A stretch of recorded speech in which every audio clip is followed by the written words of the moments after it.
කොනරේසියායි වංශයට අයත් රදලිය ශාකය බොහෝ දෙනෙක්ගේ ඇස නොගැටෙන දුර්ලභ ශාකයකි. මෙහි ශාක විශේෂ දෙකක් ඇත. එයින් කොනාරස් චැම්පියනී ශාකය මෙරටට පමණක් ආවේනික ශාකයක් ලෙස රතු දත්ත පොතේ වඳවීමේ තර්ජනයට ලක්විය හැකි ශාක යටතේ වර්ගීකරණය කර ඇත. අනෙක් ශාක විශේෂය කොනාරස් මොනෝකාපස්සේ එය අඩු අවදානම් සහිත ශාකයක් ලෙස වර්ගීකරණය කර ඇත. මෙම ශාකය පහසුවෙන් හඳුනාගත හැක්කේ මෙහි සෑදෙන දීප්තිමත් තද රතු පැහැති පළමගිනි. මෙම ශාකය වඩාත් ප්‍රසිද්ධ වන්නේ මෙහි ඇති පිළිකා ඇතිවීම වැළැක්වීමේ ගුණය හේතුවෙනි. මෙම ශාකය සතුව පිළිකා වළකන ප්‍රධාන සංඝටක වන ෆයිටෝ රසායනික සංයෝග අන්තර්ගත වනවා.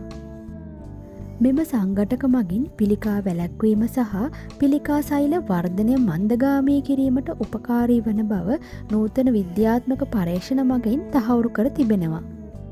මෙකී සංඝටක මෙම ශාකයෙහි පොතු සහ මුල් සාරයේ අඩංගු වනවා. දේශීය වෙදකමේදී මෙම සංයෝග මගින් තවත් රෝග ගණනාවකට පිළියම් යොදනවා. විශේෂයෙන්ම කැඩුම් බිඳුම් වෙදකමට නැතුවම් බැරි ශාකයක් සහ ඊට අමතරව විසප්පුව සුව කිරීමට මෙයා යොදා ගන්නවා. එමෙන්ම ආර්ශස් ගෙඩි සුව කිරීමටත් රදලිය භාවිතා කරනු ලැබේ. එමෙන්ම මෙහි මුල් හා පොතු මගින් සාධන කසාය සමාජ රෝගයක් වන සිපිලිස් රෝගය සුව කිරීමට භාවිතා කරනු ලැබේ. එමෙන්ම මැලේරියා රෝග මර්ධනයටත් සාම්ප්‍රදායිකව රදලිය කෂාය භාවිතා කොට ඇත.